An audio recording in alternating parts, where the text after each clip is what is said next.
Welcome, guys. What episode are we now? Fuck. 37. 37. Jesus Seven. Christ. Jeez. It's taken us almost 2 years and we're not even halfway. We are never going to Bro. smoke that cigar, bro. Never. We will. Bro, I did 2 episodes, so you're doing well. Fuck As yeah. far as 2. All right, guys. We are joined here by the Viking N3, also now known as NEROS. How are you, bro? Yeah, I'm good, bro. I'm doing better every day, man. How you guys doing? Yeah, good, That's man. good. Thanks for Thank you coming. Doing yes. well. Oh, man, it's been overdue for a while, right? Oh, fuck Definitely. yeah. Fuck yeah. Definitely. Now, first, before we talk about all the current shit happening with, all of us and yourself, Neros, let's let the fans know. That's all Let's do the basic questions of the whole music thing. So, music's been... Right, Okay, right. for people who don't fucking know this, right, I'll fucking break the news. We're all fucking related. Like, yeah, we are all actually, like, actual related, just for the people who didn't know. So, music has always been, I guess, in the family, especially your side of the family. So, do you 100% think that's how you got into it and did so well? Or, like, because music Oh. it was always been in the family, really, like... Yeah. I think definitely it's been in the family. Like, there's always been, it's been a big impact in all our family gatherings and all that thing, 100%. like, so I think definitely the fact that my dad was a musician has definitely influenced me greatly in following this. And also, I guess, growing up in it, you just connect to it on a different level. Mm. I can't really explain to people how I understand or feel music, Mm. but it's not, regular. It's not a regular Yeah. ear. It's not a regular thing. And I think that's just by being like exposed to that sort of influence and that sort of music and that sort of environment and culture that it just is, it's a part of you, it's a part of you. And then you just end up going down that route, you know what I mean? Yeah. Because you just like connect to it and you're like, oh, fuck that. I want to connect to it by doing it also, Mm. So 100%, man, 100%. Well, 100%. Like, I definitely agree there. When it's not like we don't have the normal ear. So when me and Mo B talk about music all the time, there's people like us, and then everyone else we call them normies. They're normies. Yeah. They're the Well, yeah. listener, and we're the creators. And it's Yeah. if you're just the listener, you don't really understand that we can really dissect shit in a different way. And I'm not saying that we're fucking better than them. It's just that. It's a blessing and a curse, right? That's why Moby tells me all the time why it takes him literally months to make a song, because he'll make the song and then his ears just start to fucking play the tricks on him, going, "No, okay, doesn't sound right. The bass is too loud. Now my voice sounds this." Like, do you agree that we can be our own, blessing and curse in that sense? Oh yeah, 100%. Because even if you do have the ear, your own head can still get in the way of your own shit, man. Like Fucking oath. your own head and your overthinking. Overthinking is one of my greatest fucking enemies. You know what I mean? Like, and I think that's why it takes so long to release shit, because my perfectionism is actually a fucking curse for me, because I'm just kind of, no. If it's not this quality, I'm not going to sound like fucking Kendrick at this level, but it's like, that's what I'm aiming for. Do you know what I mean? I'm aiming to be as fucking sound as good as these cunts, but that's also fucking me because I'm taking ages. And now I think I'm stripping that out, and I'm starting to just be like, fuck it, whatever comes out, how quick it comes out, how it doesn't, like, because even learning from you guys, even just watching you guys are just going for it. And this is something that, I'm appreciating and watching and going, fuck, man, because as you go, you're fucking getting better. So it doesn't fucking matter if you wait or if you go, it's way better, because you're learning on the fucking go.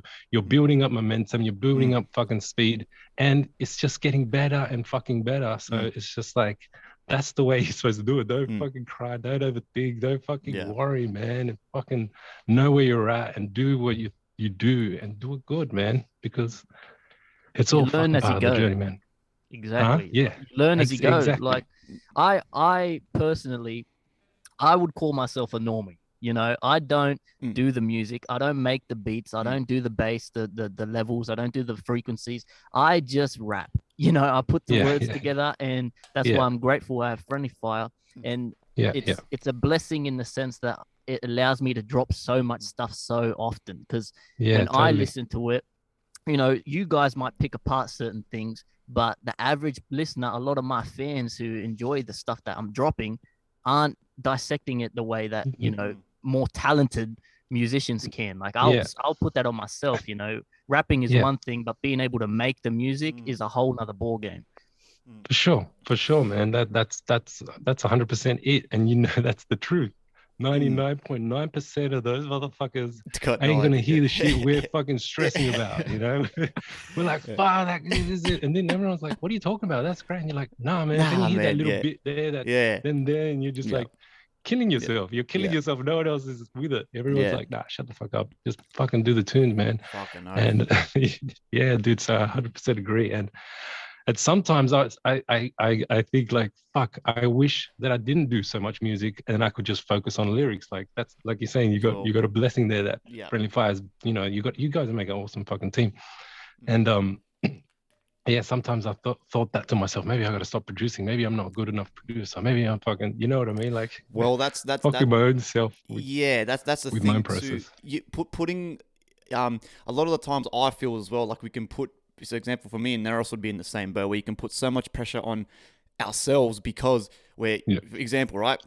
NEROS is doing the lyrics, rapping it, recording it. That shit alone, those three things alone could take weeks. Then you got to mix it, master it, fucking engineer it, produce it. And then if you don't like it, you sort of have to backtrack and go back to the original source. Because the number one thing that I got taught when I was studying music was you can't polish a shit. And this is no shit of a lie. That was my head engineer's like thing. He had it on the fucking whiteboard. Do not polish shit. And I was like, what? And because I was so new, I was like, what the fuck does that mean? And he goes, right, look. And he did this in front of the class. He pulled up shit samples, shit drums, right? And they were dog shit little badly recorded samples and stuff. Put it into the mixing desk and stuff. And he started trying to mix it, doing compression, saturation, all that shit. And it just started to sound worse and worse. The next thing you know, the kick's going, and we're sitting there going, all right. Then he gets good samples, top quality samples, and he did nothing to it, bro. Compression, little bit of distortion, and the thing was clean. Bang, bang, bang, thumping through. And he goes, don't polish shit. So start with your nice original source, and you will find that the mixing and stuff gets a lot easier, right?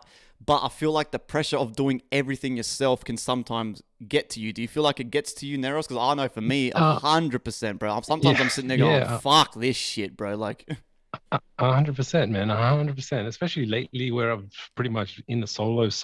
Like before I had some people sometimes like would help me like record things, and the dynamic of someone recording and you being able to just focus on the lyrics is there's also an energy exchange there of you both like, you know, connecting and hyping. And I found that lately, even half of my album I pretty much recorded myself. It's harder to G yourself up. It's harder to get in the vibe when you're just sitting there and you're like, nah, that shit, and you can go down this hole of that shit, everything's shit, I can't do it anymore, I can't feel, you know what I mean? You have to set the mood, set the vibe, like make the room sexy, like you have to 100%. romance yourself when you gotta record. That's how I do it, to make myself like at least get in the zone, because if not, like I'm not feeling it. But if you're with a crew, with somebody, it's like there's a whole different dynamic. And you know, I think that's what's important, you know, creating a friggin' dynamic with people and music. And that's where like magic comes out as well. It's not a solo endeavor all the time, man. I don't know, I'm sounding like, you know, you need some people to enjoy the ride with as well. 100%. So like, so DZ, because like you were saying for you, so you classify yourself as a normie. So do you find that like that's why it's a little bit easier to just make shit all the time and just be able to go, yeah, fuck it, lyrics? Because like when I first started, man, I was doing EDM, same thing like NEROS, you were just saying, basically by myself, man. But I said to myself, I was like, I don't care how trash this shit is, I'm going to release something once a week, bro. And I was literally making garbage, bro. Garbage. I'm telling you, man, this shit was like bing, bing, bing, bing, bing, bing, bing, bing, bing, like it was horseshit. But because I stayed consistent, after about a year, I grew like 1,000 organic listeners on SoundCloud. This is before Spotify and shit. And those motherfuckers, some of them are still in the Discord to this day. So like, DZ, do you find that a lot? That's why you classify yourself as a normie, because you don't have, say, engineering stuff to do, and you can just go, fuck it. Like, do you ever look back and go, fuck, there were some songs that kind of, I'm just like, but you just want content? Or it's never shit. If you know, I have the self-awareness to know when something's not good. And especially now, I'd still say I'm a normie, but I do understand mixing and mastering a lot more now than I did, you know, even a couple months ago. So, you know, I've just it's at the level. I got two main engineers. I got you and then another dude who does the songs that you don't do. Only you two. And since you guys are already so good at it, the point of me trying to learn and mix and master my own shit and release it, it's not going to be up to scratch. But I'm just about the words, man. Always the flow and the words and the rhyme schemes. That's what's fun to me. So if I it's a didn't different have you, focus. exactly, like it's a completely different game. And if I didn't have you to start, I would have never released my own shit. I never cared. I always freestyled, but it was just fun. Like I didn't care to make music, and I'm very much inspired by like Chris Webby, who does that's why I do the fortnightly thing with just a simple cover art. Like Chris Webby, Russ, they do this thing where if you drop music like once a week, once a fortnight, that's how you get the Spotify algorithms, and that's how you get the fans and engaging. And it's worked, man. I've gone from bloody 200, 150 monthly listeners on Spotify to between 800 to 1,000 all the time. Nice. And that's just from being consistent with it. And I have to make sure it's not dog shit, of course. But at the same time, I'm not making the beats. I'm not doing the, mixing, mastering. My job's a lot easier in that sense. Yeah, 100%. Yeah, but it's different. Like I said, it's different focus. You're focusing on the lyrics. You're focusing on your performance and the audio quality of it. Not so much, as long as you fucking deliver, that you did your part and you know that it's fucking solid. I clean my hands and my part's done. Yeah, that's you motherfuckers out. Yeah. Now let's like what I wanted to ask now too, Neros. So let's do. I 100% think you got a different approach where, like you said, you take a lot longer to make stuff, but every time you release something, it is fucking magical. Like that last album was fucking crazy. And how long did that take you? A year, 2 years? So 3. Yeah, 3 years. But it was crazy. Like when I was listening to that shit, I was like, what the fuck? I felt like I was watching a movie. I was like, what the fuck am I listening to right now? But do you think, again, do you intend to do that? Or like you said, is it because you're always your own enemy and you're trying to perfect it, and that's why then you get that masterpiece at the end? Like, do you wish you could go, fuck, if I could do this like maybe even once a year, twice a year? Like, do you reckon you'd be like fucking top of the charts? Or do you ever intend for it to take that long, or just bang, it just happens? If I'm honest, I feel that the journey of life itself has also created the speed humps of the speed of my creativity. Like if I was locked in a basement, I could probably do that album in 3 to 6 months. You know what I mean? Yeah. Like if I get to focus and just be like, fuck the rest of the world. But unfortunately, I got to live life. I've got to figure out what I do here. I got to pay this. There's all these journeys, especially in that time, I was doing a lot of fucking touring and then a lot of personal relationship things that I could have handled better that absolutely fucking destroyed me. So like, I think all those things do also play a part, but also these life experiences also are what they create in the album. And every time I do a song, I always have like some intention from some fucking place or some experience, and I want to bring that emotion into the song. So I have a concept or a feeling, and I go, how do I turn this? And then I know what the song is up here, and sometimes it's a fucking monster, and I'm like, fuck, how do I get this through? And then it's just sitting through it and just whipping out whatever the fuck is from this fucking, our human antenna from the fucking cosmic idea realm and just slowly whip out the ideas, and I think that as long as you connect your heart and feeling into the thing, that's what makes things a bit more like fucking, I don't know, that's my taste on it, that's my twist on it. There's always this life can, in terms of getting things done, life can be an obstacle in that sense, but in terms of the content, it can be a great benefit. Like your album is something that we could never make because it's experience. That's your experience, your life and 100. Your soul poured into that. And that's the detriment of dropping content so often. A lot of my stuff lacks that substance because I've lived a very blessed life. I'm very comfortable.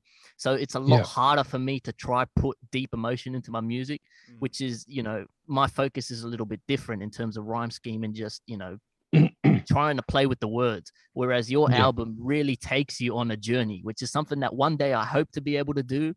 But it's just that I feel like it's that lack of experience that would prevent me from, doing something like as big as that. Yeah. Well, man, I think that the more you do it, first of all, you're gonna have that ability to do the shit fast. So when life is starting to, give you the things and give you the elements, and you will be able to just fucking transmute that. I guess I can't life experiences. I can't be like, yo, this is sometimes, you're like you're saying, it's a gift and a fucking curse. You got like these fucking experiences that fucking destroy the fucking shit out of you, and you don't wish them upon anybody. But then I'm like, oh, but I made this fucking cool shit out of it because I can feel so fucking much because of this thing, But I don't. Yeah, it's an interesting, element. Give and take. Yeah. See, like that's what I 100%. I agree with DZ. I was literally thinking about this earlier today. I was like, fuck. I was like, if me and DZ were to sit down and say, you know what, we're not going to release nothing for a year and just work on this album, I reckon by the time it'd be such a build up and then just like a lackluster drop, because we'd probably drop it and it'd just sound the same shit that we've been doing like this year, because like you said, we're doing it so constant. We're doing the approach of trying to stay in people's faces. So I reckon if we did that, it just wouldn't work. But whereas for NEROS, it was just every time it's just something fucking crazy. But like you said, that comes from, so you definitely think that comes from your experiences out of the studio. I think it definitely is a huge part of it, and also like, man, I'm a super sensory motherfucker. Like I feel shit. Like what's going on in the world. That shit influences the fuck out of me. So if I do a fucking track about the fucking world, it's gonna come out from this fucking heart. That's fucking, you know what I mean. So I think it's about feeling deeply, and truly empathizing and understanding fucking these things, not just on a logical level, but on a fucking heart feeling level. I think that also is what helps create such depth to the art, just fucking being open and just fucking feeling all of it, feeling the good shit, feeling the fuck shit, feeling fucking life, it's a fucking crazy space to be in, like these last few years, we've all gone through some shit. I'm sure you've got some emotions in you that you can transmute into songs, like take away the thought of, because this is a thing too, like that was holding me down. I was like always thinking of like, fuck the lyrics, I got to prove myself. I got to make this as intricate and smart. And then it's like, I lose the feeling, when I do that sometimes. Yeah. And then now I'm going like, my next shit that's going to come out, it's probably not going to be as lyrical. It's not going to be as poetic as all the shit that I've done, but I'm going to start connecting more with what the fuck I just want to say. You know what I mean? Like, feel this shit. Right. This is what the fuck I'm thinking now, and this is what the fuck I'm feeling now. And like, I'll see where that exploration goes, but I'm going to try to like, I reached the point where I tried so fucking hard. I pushed so hard with the fucking album by creating it that I'm like, fuck, I don't want to try hard anymore, man. I just want to let it, I just whatever comes out, flow. And just fucking, because it's stressful, man. I don't want to put myself and my art in any stress.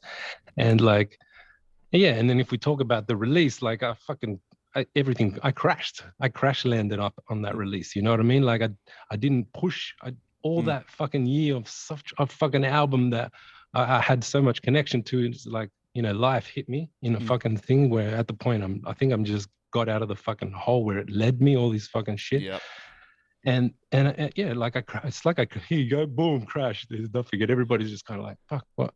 There's no hype. There's no nothing. I just came out of nowhere, dropped the fucking album, and fell and disappeared again. And it was like the people that have listened and appreciate it tell me, but even in that time, because I'm in the shit, I forget that it, like what you guys are reminding me again, that it's fucking awesome piece of art, that it's fucking deep, that it makes you go on a journey. And I'm like, fuck, man, it actually. Yeah, it is fucking good. Like, bro. You forget yourself, bro, because you're in the shit and you're just like, oh, nobody likes it. No one's listening to it.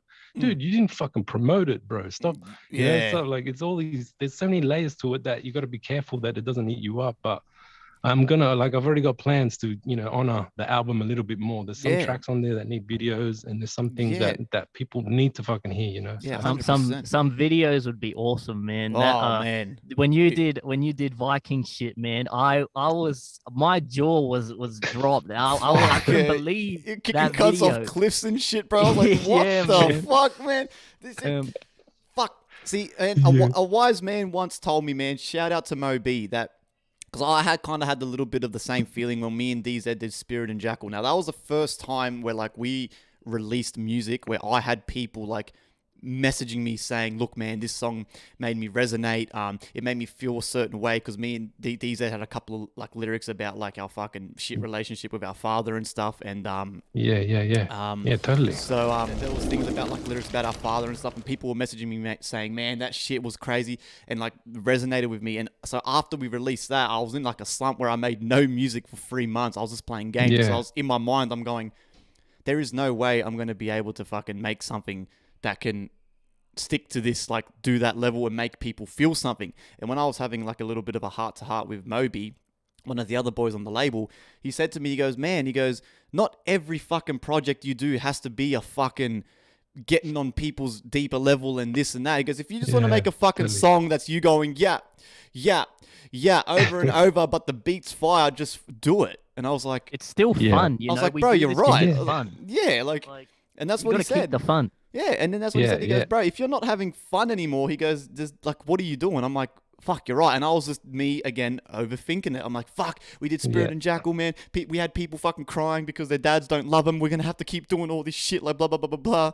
And then Moby's like, nah, he goes, bro, let's just make a couple of beats and just release them. Who gives a fuck? Like, I'm like, and then that sort of helped me get back into the groove of just like, fuck it, release whatever we want. Some cunts won't like it, but there will be some cunt out there that likes it. You know what I mean? So 100%. Yeah. Like, surely you agree with that, right? What about you, DZ? Like, because you've got to be like I said, the master of just fucking making something, moving on to the next thing. Because you're the one that gave me the idea of doing the whole try to release something once a fortnight. Like, that was all you, bro.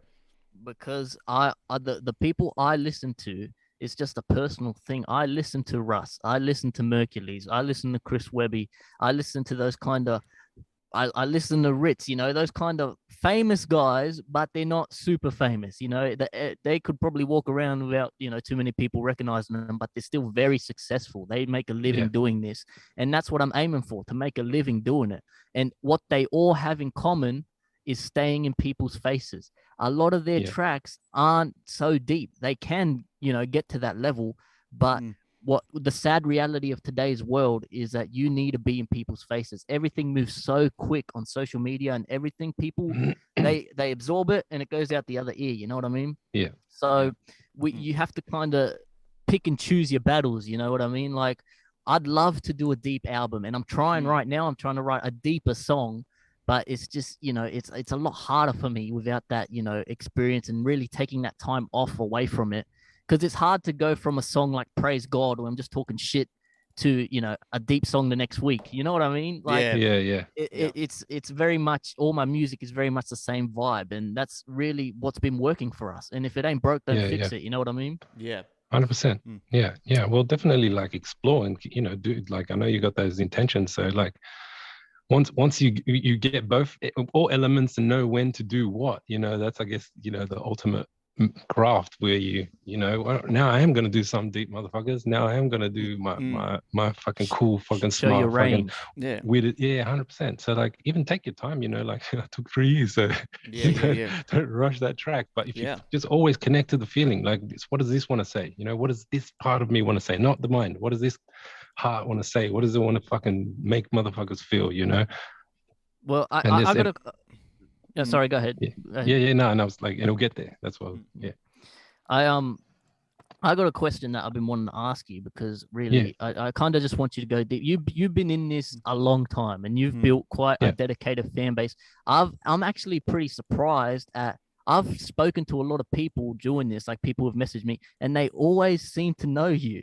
A lot of these people, they know who you are, and it's crazy that you've been doing it for so long and you've given us advice. And I kind of just want to take you back and let you speak about how you kind of really started with all of this, because you were with Smacktown, right? When we first, you know, a long time ago. So I kind of want you to, maybe, if you can, just explore, because you opened for Tech N9ne and stuff too, right? Yep. So I kind of want you to, like, how'd you get to that point, and where you, like, from there to where you are now, you know what I mean? Was that your prime? Was that prime time for you reckon? Or, like, that would have been a high, like, it's definitely been, like, the like, at the Tech N9ne show was the most the best show I've ever done in a sense of the right crowd for me as well. Yeah. In a sense, you know what I mean? Like I can open up for other people, but high energy, fucking fast raps and just roaring. Like Tech N9ne fans were the most receptive. Yeah, you know, 100%. so couldn't be better. exactly. So out of all the people I've opened up, half the time like they're more hip hop shows, and maybe half of the crowd's like, yeah, the other half is like, what the fuck is this guy crazy? Yeah. I don't chill, you know. It is what it is. I just do what the fuck I do, and like, but every single one of those motherfuckers are gonna remember me, whether they were popping their head or not. They were watching. You know what I mean? They weren't fucking talking. They were watching. Yeah.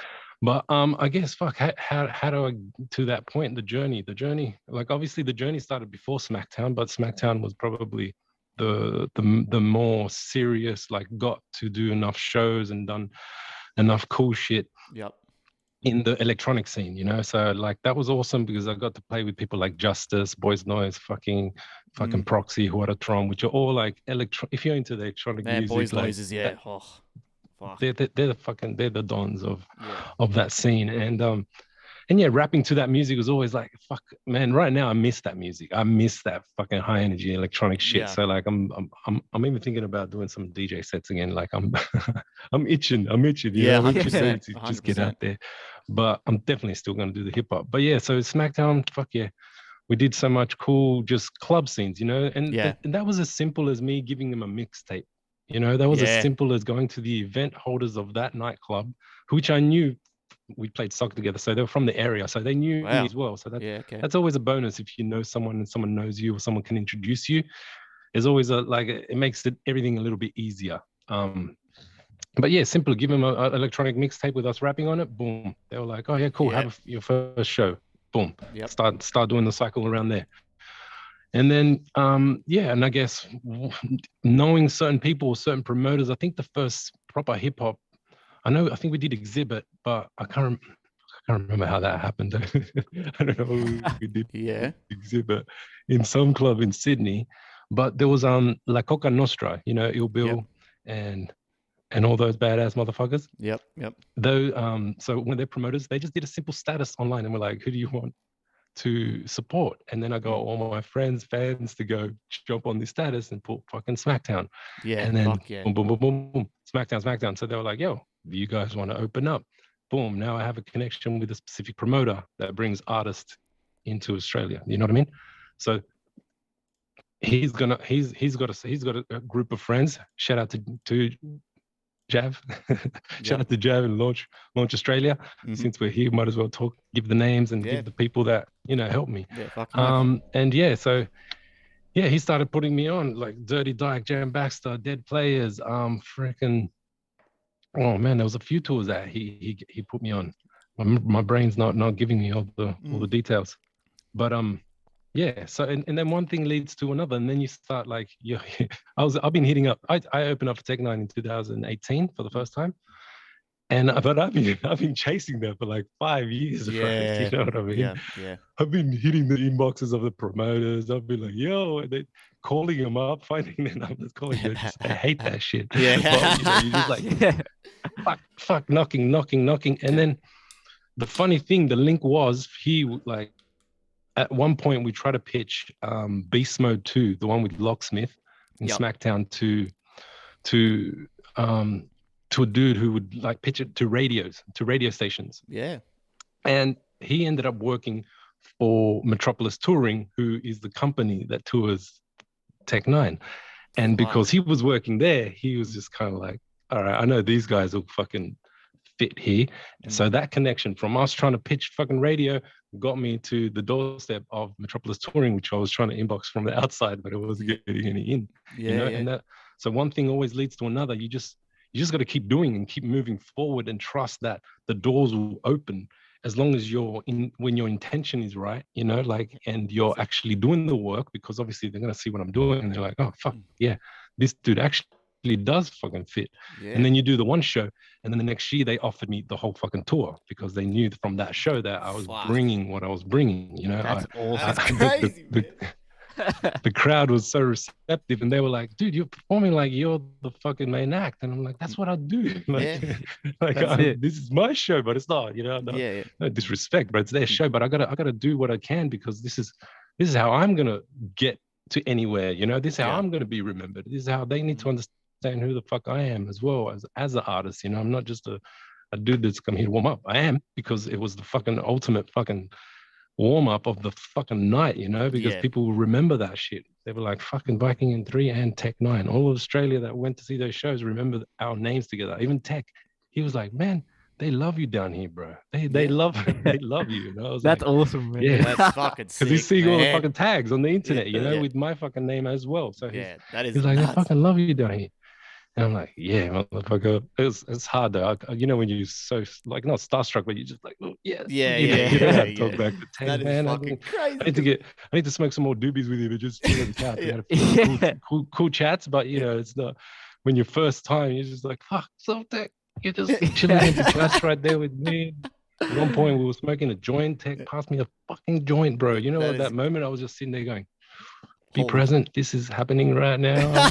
Don't be present. Don't whitey. This is actually fucking happening right fucking now. This is great. Like my brain was just like, cool. I was like, kid in a candy store, man. That is crazy. I don't know if you remember this, Neros, but there was this one night, man. Me and my mates, we were young, and this is way before we were even DJing, man. And we were planning to do nothing on this Saturday night, and our doing nothing was doing a whole bunch of drugs, right? Anyway. So, So we're just hanging out. We're off our heads. It's about 6 p.m. And then we see a flyer on Facebook. Full, at the time, massive EDM artist. We used to love him, F.O.O.L. Full playing at fucking Candies or something. And underneath, Smacktown. And I've gone, I'm like, what the fuck? And then my mate Brad's like, oh, is that Smackdown your cousin? I'm like, nah, I'm like, surely I would have seen something about this, bro. And we looked and it was you. And we all got on a fucking bus the next hour to the city, bro. And we were watching you, man. And that shit was... And then me and you and Neros were talking afterwards and stuff, man. And that... It's just random little memories like that that's like, fuck, you've been in this shit for a while. And like, even before in Discord, I said, hey guys, doing FireCast today with Viking N3, now known as NEROS, ask any questions. And one of the boys in the Discord goes... Wait, that Neros the one that did all the songs of like Wabadak and Disciple and all that? I'm like, yeah. And he goes, what the fuck? So he put a question. So like, you've been in this shit a minute, man. It's just that's what I mean, man. They know who you are. Everyone knows you down here. That's why me too, when I was promoting the From Here to Forever and everything, I'd always put like, obviously the game, and then I put Viking N3 as the next thing. And it's still, I still put it in my bio. I've worked with artists like Viking N3, songs, because people actually, it's crazy, man. They're very receptive to you down here, man. It's you've done a lot. You've built a big foundation, man. I guess because I've been so far away from it, I forget it all, man. Like it's good. It's good to be reminded, man. You can't forget that shit, man. Like I said, random guy on the Discord. Well, he's one of my VIPs, but I just did not know that he would know, bro. He's like, oh, what, the Viking, blah, blah, blah. I'm like, what the? I'm like, yeah, bro, I'm pretty sure this cunt's like 16. I'm like, how the fuck do you know this cunt? Like, but what the fuck? Yeah, it's crazy, man. You can see it in the Discord. It's literally in my Discord. What is next? Okay, actually, before I ask this question, let's talk about the Viking change to NEROS, because you did do a big post and stuff about it. What was the main drive? Because in your post, you were saying that you just kind of wanted to let go of the Viking because most people will sort of see a Viking as aggressive, in your face, always loud. And you were saying you didn't want to always be known for that because the Viking was a separate sort of part of your life. What was the main influence of that change, you reckon? Still that main reason? Or I think there's a lot of layers to it. I think the whole energy of where I was at, and just obviously the fight music dying, like the whole energy of that whole era, I felt like it just ended. And the Viking he's an underground artist, every time I pitch him, I cringe because I'm like, what are industry people going to think? Viking N3. Do you get what I mean? It's like for me, it was like underground hip hop. Yeah, fuck, the Viking, the Doctor, the Snoop Dogg. Like everybody's got like a little fucking tweak of a character in their rap name. Yep. But it's just like I don't know. It just feels like sometimes it's harder to take serious to someone called the Viking when you're trying to elevate to higher stages of your music career. And And I guess that, yeah, there's, and like I said, and it's boxing me into a specific energy, a specific mind state, maybe type of music, like, you know, aggressive and fucking, yeah, raw. I don't know. It's just this one part of me, which isn't all of me. And the notice when I started crashing more was when I had to release that album and Love Me was on it. And I'm like, how the fuck is Viking N3 do this track? You know what I mean? It doesn't match. Yeah. And I don't want to be limited by what the fuck I can and can't do. And yeah, I don't know. I just felt like the right thing. It felt like it was time to just put it to the side and just start fucking fresh. You know, this is it. NEROS, easy. My first name and my last name combined. NEROS, Nero Rosano, and that's how I came up with it. You know, Neri just sounds, I don't know, I was always thought like Neri, but I'm like, oh, that's like my name. That's not the name that I want to put out there as like as an artist name, you know? Yeah. All right, it's more personal. If you call me Neri, you're more personal, you know? Yeah, 100%, bro. So what is next then for NEROS? Are you slowly getting back into it? Like I said, you want to try to do some things that's not so deep and heartfelt. You just want to get something out there to remind the people that you can still do this and you're still good at this? Like, what's your next fucking, you know? I think there's, I think there's a little bit of all of that. Like, there's definitely a part of me that's kind of like just wants to come out with one track that just fucking goes fuck everybody. Yeah, the reminder track. Forgot about this, you know. Like it's like brewing in me, but I'm also like, I want to make sure that that's the right thing that I want to do, and it's like this slow recovery process. It's been like a journey. Like some days I feel good, sometimes I feel better, but like what I'm doing at the moment is like, I'm started to document what I'm doing. So like every day I'm freestyling, I'm documenting. I've documented it, like, and I'm just going to film that for the next month or so. Yep. I'm sure that I'll have snippets of awesome shit throughout that maybe I can share. I'm doing like this thing where it's like, I'm just speaking into the mic for therapy, where I'm just like, I'm just talking. I'm just going to talk shit about how the fuck I'm feeling, what's going on. And I'm just doing that every day for an hour. So I'll do that for a fucking month. Now I'm just going to document what I feel, what I think. And when it's, you know, when it's time to know what fucking track I got to do, like I had an old album that I was working on before this album that I released. That is on another fucking level. Like that album it's not finished. It's not even close to finish. It's like a 16-track album that I was working on before I fucking worked on this one that I just released. That's just sitting there. Oh, and what? Like that. Really? Yeah, dude. Holy and shit.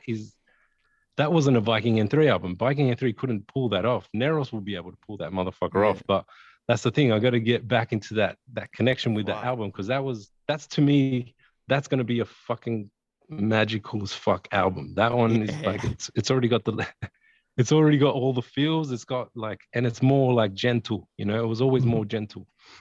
And then I've got like these fucking tracks, like a whole bunch of single tracks that are just like, I think I'm gonna, for the next maybe year or so, I'm just gonna release random genre tracks. Yeah, bro. And just nail those fucking tracks. You know what I mean? I'm gonna do one dubstep track. I'm gonna do a fucking rock track. I'm gonna do, but whatever the fuck I'm feeling, I'm gonna do a slow fucking ballad track. I'm gonna do a little reggaeton for the fucking. I don't fucking know. Like, you know what I mean? Like it's just all these things just to have fun and just, you know. Yeah, because I've been focused so much on the album, now it's going to be like, oh, this will be easy for me to just do one track, boom, get myself back on the flow of creating, you know, and then when I'm ready, I'll tackle that album that's just sort of like sitting there going, come on, motherfucker. It's so interesting to be able to kind of talk to you, even when I talk to someone like Moby, where you guys have such a different approach to music. It's such a methodical, it's so calculated and precise. And then you got people like me, or I'd say a lot of the new school style stuff, where it's kind of we're able to kind of disconnect ourselves a bit more and just focus on the art itself. I always thought of it, even when I was freestyling in school, right? I used to love freestyling with the Islander kids, and they'd always be like embarrassed to rap. I'm like, bro, don't be embarrassed. Just think of it as practice, man. We're just, you know, we're having fun. We're practicing. You slip up. You slip up. And that's kind of how I think of my music still to this day. It's just, you know, it's my sport, you know, wordplay is my sport, and I'm just getting better and better. And, you know, you just got to keep at it. So I think that's why we have such different approaches to music. But then when we come together, like, man, your verse on Murder Murder. I was listening to that before, man. When you send me that, I go to Iggy. I'm like, bro. I sent it and I'm like, bro. I just said, bro. This guy just messages me going, bro. I'm like, what? He's like, bro. I'm like, what? And then he just sends me the link to your vocals, and I'm like, and I just responded like an hour later. I was like, bro, and I was just, I'm pretty sure for that track and the track with Brie Creation, Uncut Gems, those two, not even the track with the game, those two tracks, I just sat in the thing listening to it unmixed over and over because it was just so like with the beat and I was just sitting there going, and I sat there and I was listening to both of them over and over. I wasted about an hour and a half, and I just went, fuck this, I'm way too hyper to do this. I just closed everything off and I did it the next day because I was just like fucking like a OCD, like autistic overload. I was like, yeah, nah. I was like, I'm not doing this shit today. No way. I just love barring out, man. And it was so good to hit, like, for us to come together with our styles, man. No, dude, that inspired that, you know. That's why when you got me at the point where I was like, I'm not doing, I don't want to do shit because I force a lot of shit, you know, and especially when you're doing certain tracks with certain people that you just like, they just don't click that inspiration in you, and you got to like force the words out. And then you threw that at me, and I was like, that's the perfect beat. That's the fucking best verse. I'm fucking, you know, I'm G'd for this, you know, like actually, yes. It's if it sparks me now, and that's the thing. If it's not sparking me, I'm probably not going to fucking do it. I can't 100%. You know, but that sparked me. So that's why I was like, let's go, you know. It's been a while too, so it's I heard you on the beat. As soon as I got that beat, I just heard your voice, man, especially with the chorus. That's why I told you to do your rendition of the chorus, because I could just hear it. It was there. It was already there, you know. It was there. See, that's it. That's what it's about. It's like knowing what's out there. Your antennas are tuned in correct. Your intuition's just going, yo, I can hear this motherfucker. You're like, oh, you know, shoot. Let me see, send it, and then you bring it back, and you're like, I told you, motherfucker. I love that song, man. Good dude. Shit, and I'm thinking, I'm gonna say it on the FireCast, but it doesn't fucking matter. But we should probably do a video clip for that, like a good video clip. I would love to. That'll really give, like, because you know it gives it the right push. People need, like, you know, like I'm saying, give it an extra push. That track, I feel like it deserves a little extra push, you know. We should fucking sit down, I agree, brainstorm and actually get a nice looking motherfucking video, and then watch how people will be like, oh yeah, true. That's right. These motherfuckers did that shit.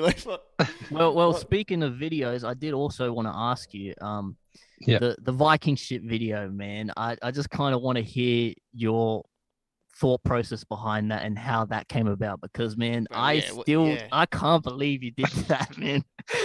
that shit is crazy. And obviously that was shot in Byron, because that's all like open bushland. You look like you were in fucking Sweden, cunt. I was like, what the fuck? That's just in the backyard, eh? Yeah, pretty much, man. There's good jungles out here, man. There's so much awesome fucking scenery out here, so I was pretty lucky. And I was pretty lucky with the team that came together for it. Like, it just sort of fell into place. There's one dude he does a lot of like Pints and Palms, Marcus, shout out. He does some like awesome fucking digital shit, and he's always showed me a few things, and like I'm always like, sorry, because I was DJing at a club here, and every night we're like, oh man, we got to do something together one time. And that was the talk, you know. And then Viking shit started coming out, and I'm like, yo, I want to do like just fight scenes. I love action movies. I love all this crazy shit. I just want to go and fight, you know, like 1, 2, 3 bosses, you know, like let's just get this shit going. I love Spartacus. I don't know if you ever seen that series, but that's like just fucking gory action. And that's what I told the dude. I'm like, dude, I just want to do something like that. He's like, yeah, we can do it. Don't worry. And I'm like, we're gonna make it look good. Yeah, we're gonna make it look fucking awesome. And I'm like, all right. that was it, you know. It just sort of started falling into place and getting the right team, the right cameraman. And then the dude just spent fucking, I think he took like a year and a half, because obviously it's low budget in the sense where we didn't have a lot of money to invest in it. Yeah. And that video clip was like a fucking 10K video clip. So I got super lucky. And so obviously we got to work on chill time and how long it took. Yeah. And but yeah, man, I'm like, I don't know, just like I said, another thing that fall into place. You just, dude, that's what I'm thinking. Like lately, a lot of things not been moving, and I'm like, but no, neither am I. You have to be moving. You got to make, and the connections happen as you move. You got to make that first cog start turning in your mechanisms of your machinery. You know what I mean? Yeah, and your life and your connections and the people and all of those things, man. They just got to be in a type of flow. Yeah. And they all just land, and you don't have to. That's why when you're doing it, you're not worrying about what's going on. It's doing, you know. Yep. 100%. So Neros, this might be a harder question, but do you reckon this year is the year you start to sprinkle some shit on the listeners, or are you gonna sort of?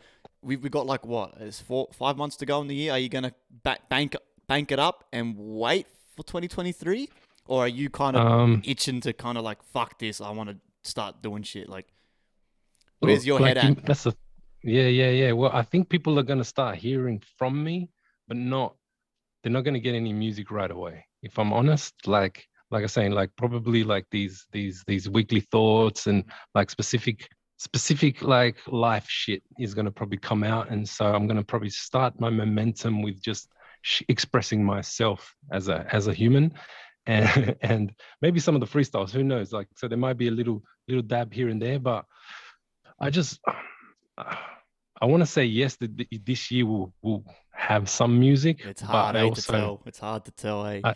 Yeah, it's hard to tell with just this weird fucking process. Like, what the fuck is going on in my human right now? It's like probably the most difficult challenge that I'm dealing with. You know, like there's this just fucking fight or flight mode that is being switched on from bullshit experience, and now I've got to fight for my peace in my own body every day, which is, I've never had to experience this to this degree. You know, we've gone through fucking life shit, hard shit, but when you're actually in a state of absolute suffering and survival that you think you're gonna fucking die, and your body's for months, your body stays there, you know, like even though the threat's gone, your body's still in that wiring, your nervous system's in that fucking wiring. So that's what my focus in right now is, like healing this human to its fucking most ultimate potential, so that I don't have any obstacles when I am going to create, and I don't have, you know, no more bullshit. It's going to be, I'm telling you, when I do hit the ground, it's going to be fucking, I'm going to come out flying, you know what I mean? But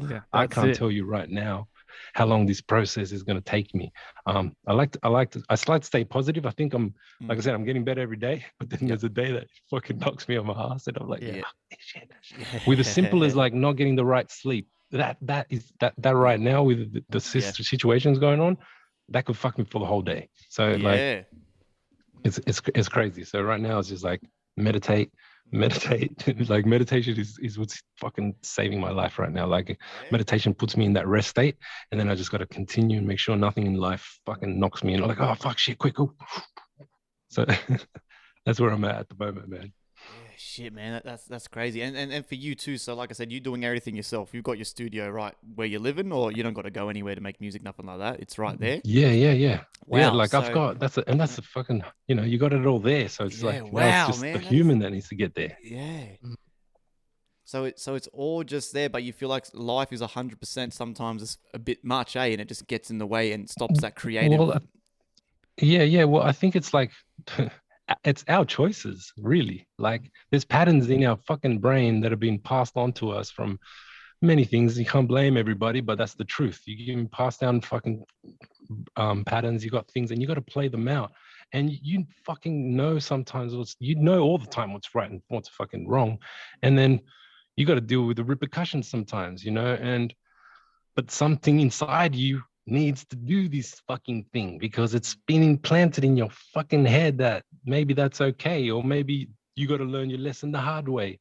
And like we can go for another fucking podcast for hours on all the fucking, you know, bullshit ass choices we make, but in the end that's why we got to get back to the, you know, right now, like I'm focusing on the subconscious, man. I'm trying to learn about the trance state. I'm trying to learn how to work with my subconscious to make sure that I ain't got none of those creepy motherfuckers anymore sneaking up on me in life and making me make a fucked up choice, man. Even when you sometimes think you're making the right choice, there's an intuition going, nah, it's not right. And you're like, nah, but it's fine. Your brain's going, it's okay. And you go and do it. And then slowly that feeling goes, poof, because the shit that it was trying to warn you about, it's there now, you know, and now you're fucked. And then you're kind of like, so I gotta get to that point where like I listen to that guy straight away and go, okay, it doesn't feel fucking right. I understand that this isn't the fucking right choice.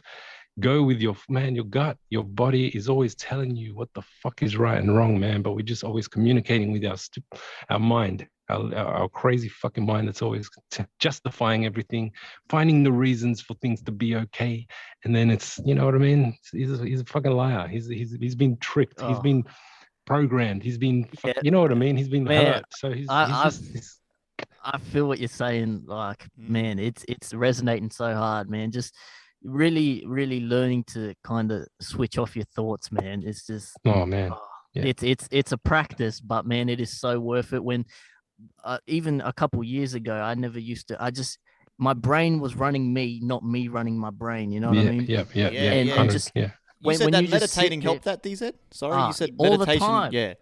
All the time. I love meditating because when you're just sitting out there and I'm so grateful. We have a park across the road from our house, and just sitting outside and looking at the trees, man. And when you feel that there's nothing in your brain, it's clear. You're just right there. Yeah. That is the best feeling. And I want to stay there all the time. But, you know, it's hard. It's easier said than done. It is worth it. Definitely meditating, getting yourself right. And I'm sure your art, like you said, when you hit the ground, you're going to hit the ground running. And once you get to that place and you start dropping stuff, it's going to be fucking amazing. Yeah. Thank you, bro. See, man, bro. Yeah. It's absolutely crazy because I feel like we're free. We're the same but different. So we're free artists, right? We all have a different approach to music. See, I wish I could do the meditation thing, but I'm a fucking dumbass, man. No, my brain is a monkey with cymbals. See, I was the same as you. I can't. That's a belief that doesn't serve you. That's the belief at the back of your brain that's telling you you can't do it. It's not right for you. And that's the motherfucker that's trying to block you. So we've all got these motherfuckers in different areas, you know, but like, I'm telling you, it's hard. It's like telling anybody, like telling BZ to mix. And it's like, of course he's not going to know how to mix, but if he sits there every fucking day, he will eventually know how to fucking mix. You know what I'm saying? Like it's like going to the gym. It's a mental gym. Exactly. It's a mental, it's exactly it, man. It's hard. And like, I don't know. It's a challenge, but it's super beneficial, man. It's probably one of the most beneficial things because our mind, like you're saying, our mind can run the fuck out of our lives, and sometimes it's not always the best shit. And it's also whether we're ready to face some of the shit as well. You know what I mean? That we can get once we go start down those paths of meditating and trying to like feel in, trying to use your intuition, trying to connect with other layers, because there's all these layers in your body talking to you, man. There's all these frequencies, like, right, when you're talking to somebody, there's frequencies communicating between you two as well that you can feel if you're fucking tuned into the shit. And sometimes, you know, somebody's telling you something, you're like, that guy's, he means something else, he's lying to you. You know what I mean? You can tell sometimes when some comes bullshitting you, or there's all these, because it's part of you that receives that shit. But in the end, it's more about you, you know, the meditation, all those practices is more about you, because that's all you need to be in unison with, in control with, you know what I mean? If you can explore your mind and if you can work with your mind to its fullest, like I think it was Sadhguru that said that this is like an instrument. This is our instrument. And if we don't know how to use it, it's going to fuck with us. It's going to use us, you know? So we've got to use it as a tool. And then put it down. Once you're done using your brain, put it down. Don't be in your head constantly. You know what I mean? Like, you use it. Yeah, exactly. Fucking oath. Well, let's talk about something I want to bring up too then. The whole social media, right? Involving the brain and the overthinking and stuff. So obviously, right, whether we like to admit it or not, the social media is musicians and upcoming musicians' greatest tool or weapon. Yep. Without it, it's not the 90s. It's not the 90s anymore where we go door knocking on studios, dropping USBs and vinyls. All right, that just doesn't happen anymore. So we need the social media, right, to share, market. And I fucking hate it, right? I say this every episode. I hate marketing. I hate doing fucking Instagram posts, little emojis saying, "Hey, listen to my song." But if we don't do that shit, literally no one listens to the fucking music. So NEROS, what's your take on the? Because I know you're big on the.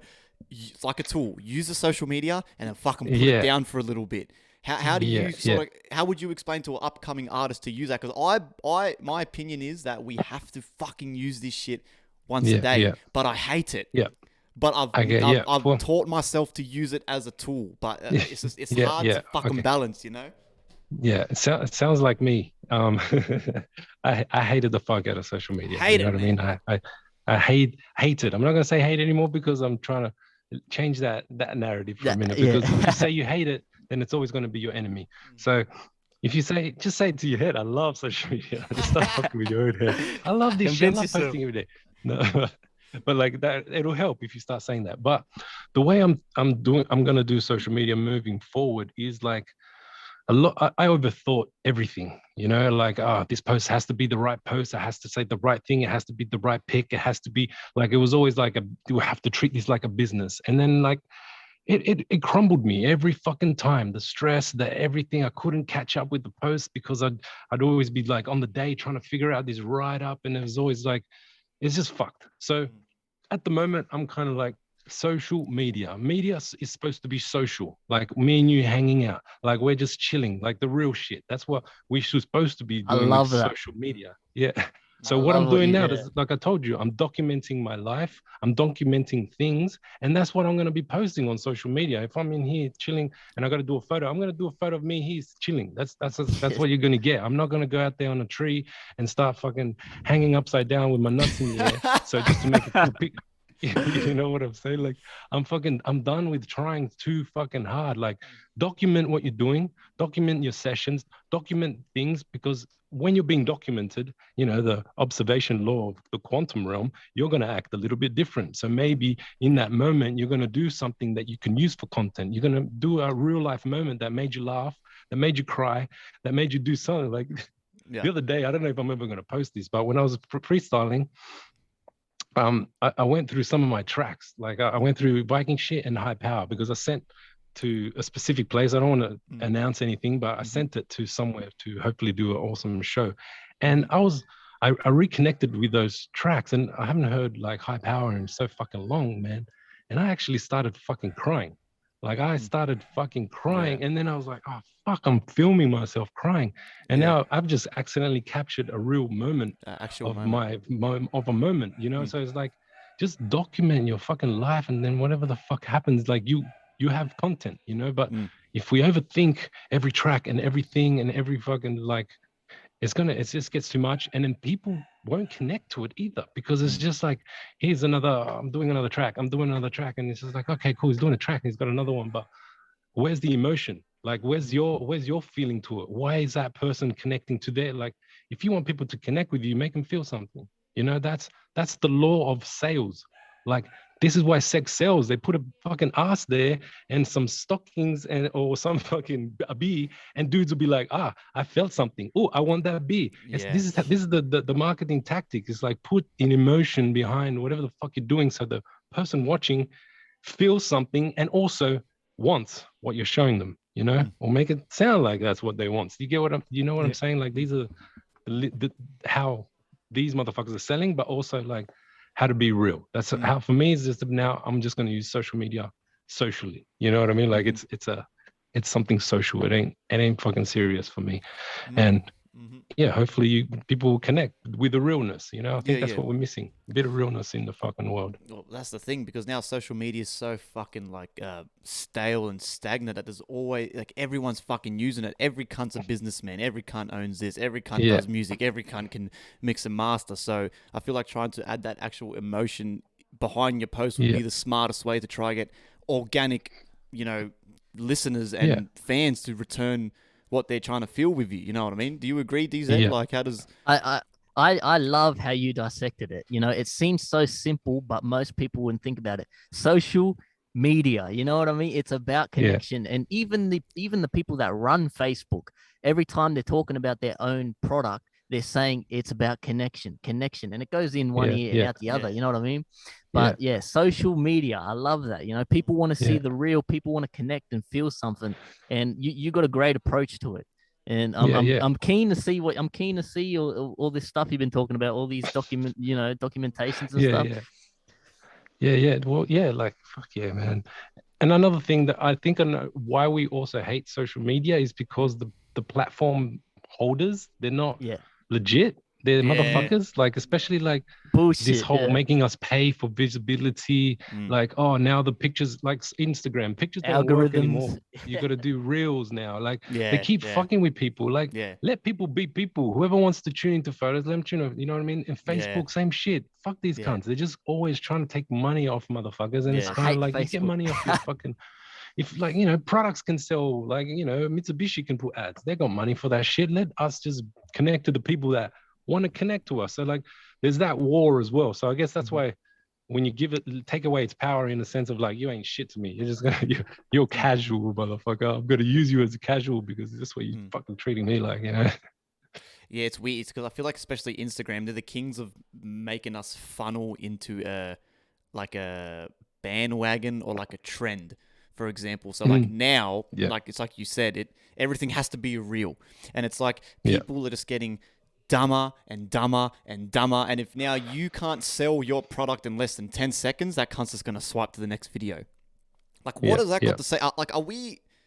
Is everyone a fucking retard or what? Are we all dumb cunts now? Is every cunt like everyone wants to watch something in 10 seconds and then go, I'm gonna buy this or listen to this? Like, what the fuck's going on? Back in the day when I was a kid, we were watching 45-minute long Call of Duty montages, and I'd watch the whole thing, and I'd talk about it with my friends, and we'd laugh and high five and go, fuck yeah. Now you've got 10 seconds to sell your product. Like, what the fuck's going on with these cunts, bro? Like, the attention spans for sure. It's fucking with our attention span. It's fucking with our dopamine. It's fucking with a lot of our humanness because it's still not. We don't know how to deal. We need to learn social media management as humans. You know, we need like initially a class because if not, we're gonna get eaten up by this shit, and we're gonna become, like I said, we do get dumber. If your attention span is the most important thing, okay, because your focus on what you do is the most important fucking thing. So if social media is fucking with your focus and your dopamine hits and you want rewards right away, this is what's gonna fuck with your human in the long run, because you're not gonna achieve shit, because you're always gonna want that quick buzz. So you're gonna be eating shit. You're gonna be like, it fucks with you on so many levels, man. It's not like, right, man. It's like brainwash. Like, you watch, bro. In 2023, the new in thing will be reels that go for 3 seconds. So you got constant. Oh yeah, I want to fucking listen to my fucking song about buy my new jumper, bye. And you're gonna have cunts going, yeah, hectic. What the fuck? Like, I don't fucking understand the shit, man. But we have to do it. Just fucking get cunts to listen to the shit. You gotta adapt, man. Times change, and that's the struggle. You gotta really balance the two. That's why I'll be first to admit I use social media more than I'd like to. I know I'm not as bad as many others, but it's humans weren't built for this. You know what I mean? We're primal creatures, man. We're meant to be hunting, living in caves and shit. You know what I mean? So we're still very new to all this technology, and it's really about there should be more importance placed on management. And that's why I think even though China could be a bit extreme, they limit kids how long they can play PlayStation and shit. They're only allowed to play for like half an hour on weekdays and like 2 hours on the weekend. And that, I think, in the long run is going to benefit them a lot more than us in the West, who are the kids in the next couple generations, man. I'm concerned, to be honest. I agree 100%. But I live that shit because my mom would only let me play PlayStation. I mean, Super Nintendo on the weekends. So like, it actually probably is beneficial though. Like, that's parenting, you know. In the end, it comes down to parenting and how because our responsibility now. Like, fuck yeah, no one here is going to take care of our social media management. No one here is going to take care of these things that are affecting our humans. So like, we're surrounded by this shit. Our world is full of traps, so it comes down to fucking self-reliability in the end, man. Well, it's up to, I mean, this is the crazy thing, because when Moby was living in China, right, that was a fucking big blow, like, not just for me because he's one of my best mates, but just for our workflow. So when he was fucking living in China, bro, this motherfucker was trying to message me on WeChat and shit. I never have heard of WeChat back then. I was like, what the fuck is WeChat? And it'd be in Chinese, and I was like, what the fuck? Bro, the whole time, I thought I was getting hacked by a Chinese hacker. It was just Moby trying to fucking send me Morse code, because they had no Facebook, no nothing. I'm going, what the fuck? It's you, and he's sending me shit in Chinese, cunt. I'm crazy. Like, what the fuck? Bro, the first song I did with Moby, the first ever collab we did, Drown, was through WeChat. He sent me first on WeChat, and she was in fucking China. That's the best. But in saying that, though, while he was over there, he was editing little video clips, dropping shit on SoundCloud almost fortnightly. So, I mean, there would be a benefit to him where he's got no choice, but I can't fucking show off what I've done for the day on social media, so I'm going to make music. Yeah. Well, I think that's a trap too, man. Like constantly wanting to show people where you're at. You know, I fell into that for sure. It's just like I got to let people know that I'm still here and I'm still doing something. And it's a trap. It's a fucking trap because not just that. Once you put it, then you're trapped into the likes, the comments, the whole energy of like, are they watching me? Are they not watching me? Oh, the algorithm. Like you go into this fucking battle within yourself just because you fucking posted something and it fucks with all your layers of energy and like. Yeah, that's why now I'm going to post once a week or twice a week because like I don't want to be on the platform. And if I ain't got nothing to tell you guys just yet, then what the fuck? I just here I'm still alive, but you know, but no, I'm not going to give you too much shit because it's just too much time consuming, energy consuming, and we got to really fucking balance that shit because I'm telling you right now, man, what we want to do in creating this world is not going to be on that platform. Yeah, exactly. You know what I'm saying? It's not going to do it. That platform's going to give us a little bit of but what we create is what's going to create the fucking waves. You know what I mean? Exactly right. So man. Fuck the platforms. Exactly right, bro. I mean, fucking. Look, I've got a little thing that M16 sent me on Discord. So shout out to him, bro. You're a fucking sick cunt. He's one of our VIPs. He listens to all the music, all the podcasts. Legend. Yeah, sick. He sends I'm sure most would agree that getting rid of the internet would make the world a better place, but would we then have to destroy all technology, since the existence of technology will always just continue to snowball into modern technology? And if we did wipe all technology, there would still be some people somewhere who know how to create best basic tech, so from them, we would still get that snowball effect of tech. Thus, the only answer would be to make technology illegal. It's difficult to find where our bottom line is. Interesting thought, but the problem is that tech just makes too much money, and unfortunately, not just that. Like tech is everything. Like a tool is technology. Like everything that we use is a technology. You know what I mean? So like a shovel is technology, and this is just the most advanced form of motherfucking technology. And we're just stupid motherfuckers that gotta learn how to use the shit, you know, and also understand when these motherfuckers are putting traps for us to use the shit. You know, they're trapping us with technology, and there's so much good shit because of tech. We are this smart right now because all the information that we're passing on to each other, we're reading and we're talking and we're listening to motherfuckers. So there's all the benefits, but you got to be, everything in the future is teaching us how to be self-sufficient, because if not, we're going to get sucked into the matrix straight the fuck up and full stop. It's just natural progression. Cause like you said, a tool is, you know, even monkeys now are making spears, and there's documents of monkeys like hunting with, and it's just natural progression. It's on you as a person to really understand how to use this stuff. It's always going to be around, and we're only doing this podcast right now because of technology. Exactly. You know what I mean? So it's just really about it's a personal level, you know. It's 100%. It is an interesting thought. I mean, like I'll be straight up. Like the tech, you couldn't make it illegal and shit. Get rid of it. Like I said, I do hate it and I don't like dealing with it. But at the end of the day, if that's gonna be the way I can have 200K sitting in the bank, you know what I mean? I'm gonna fucking try to utilize that shit because, you know, I won't bullshit, man. We're doing the music for the love, but the money would be great. Who doesn't want to put their mum in a house? Who doesn't want to buy their friends' cars? Who doesn't want to? And the only way we can do that is pushing our craft to the absolute fucking limit. Because like I said, a lot of people make music, but not there's more normies than there is creators. So we have to use the tech, man. And but it is a fucking it's an interesting fucking thought, bro. Tech's definitely important, man, and it just goes hand in hand with evolution. And you know, we're going to go down this rabbit hole, but we probably exist because of tech as well. So, you know, on this thought, just why I was unsure if I was going to mention it, but a couple days ago, actually, I was getting into this this little rabbit hole, and apparently I've forgotten his name, but there was this guy who's been doing remote viewing, right? He did all these tests with remote viewers, and he got them to see what the future would be like. And you'd assume that a lot of people would think, you know, we're going to be absorbed by tech and all this shit. But he said that in the future, like 2045 and shit, we're actually more self-reliant, living in self-sufficient communities who are growing our own food. This is what all the people who did the remote viewing said. And then I also saw another video of like some whistleblower thing. He was doing like an interview thing. It was very professional setup and everything. And he said that the elites couldn't see a future where the world doesn't awaken. You know, nothing they can do is going to prevent the Great Awakening. You know, and we're going to evolve with tech, with all this shit. We're going to evolve instead of uploading our consciousness to computers. You know, we're going to learn to use it to kind of benefit. And I hope so. You know what I mean? But you know, you got to take that stuff with a grain of salt. But I thought it was interesting now that we're on the topic. You know? Well, I would agree that, you know, doesn't matter how much they push, something else always happens. You know, like if just give you an example, like China is probably the one where they're the most hectic on laws and blockages, but China's also the one that has the most hackers. Do you understand? Like you can put control on motherfuckers, but the human is always going to fight back. And they know this, that's why they can't do full lockdown, because then they get riots and then they get the wars that they can't win.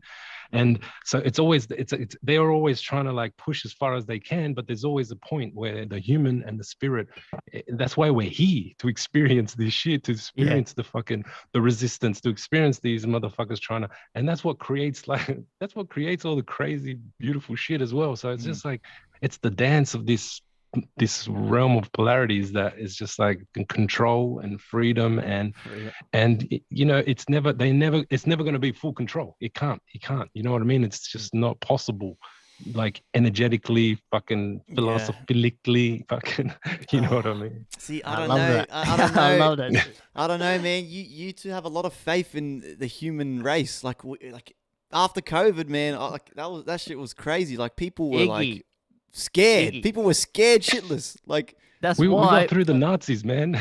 Like Iggy, you gotta, if you just, you gotta take the step, man. I used to be so cynical and so negative, but once you take the steps and really start doing the inner work and doing the meditation and stuff, it naturally changes your, you know, and you connect to something that is greater than yourself, and you understand we're gonna be all right. You know what I mean? Like it's we're already all right. Beyond our human, we imagine you're just chilling. You're chilling in the most safest, beautifulest place.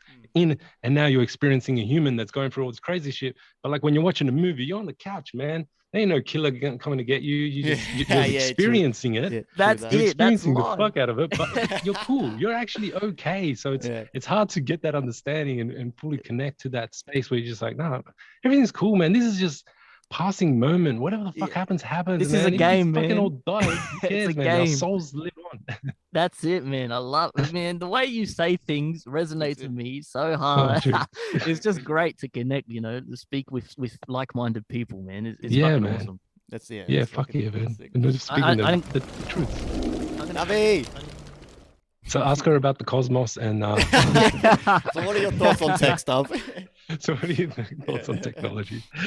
All right, my buckos. I had one dot point I wrote down. So this is, again, something I saw fucking stupid on TikTok. I was talking about my missus. Apparently this trend's been around for ages. But it was this one where apparently cunts they lay them down, get their mates to like put them under hypnosis kind of thing. And it's like red door, yellow door. It's like a game where then that person's hypnotized going through different doors.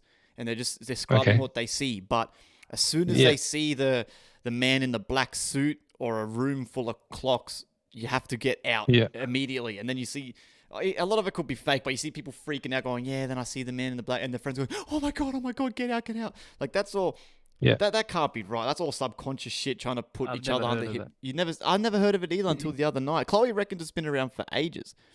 Like you True. can't. I've never heard of it, but if they're playing with hypnosis, like they're definitely playing with their subconscious mind. And like if you're already planting that they're going to be clocks there or a guy with a silhouette, it's already planting that seed. So you can sort of like your fears. If when if you go into a fear or a fucking trauma, you know, you can easily tap into that, especially if you're fucking around with hypnosis, man. These guys need to know what the fuck they're playing with. I don't know. This is only like last year, right? But the first, like, I'd say unnatural experience I really had, right? I was at my missus' house and I went upstairs to get something. It was nighttime, and I saw a shadow go under the bed, and it was to the point. It was so vivid. It was to the point where I was looking under the bed. right? To see like, what the fuck was that? And then that night I had the strangest dreams where I was in, it felt like a lobby in a video game, but no one was in it. It was like my old public school, like the street of my old public school. And then there was this figure with a top hat, like not a top hat, but like one of those wide brim hats.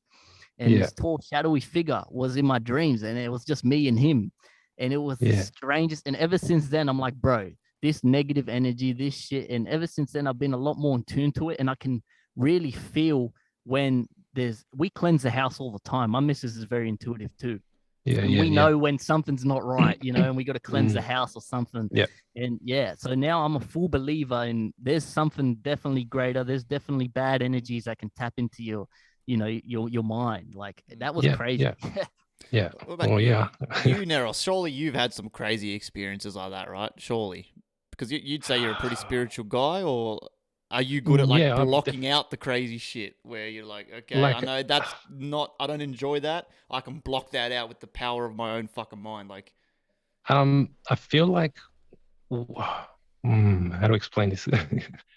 I've been studying this art for fucking years, man. Like from meditation from 8 to 9 years ago to like shamanic fucking teachings to fucking Taoism to and I've been practicing so many different things, and there is definitely another reality around our reality on different that works frequentially, that exists. It exists. Like our human.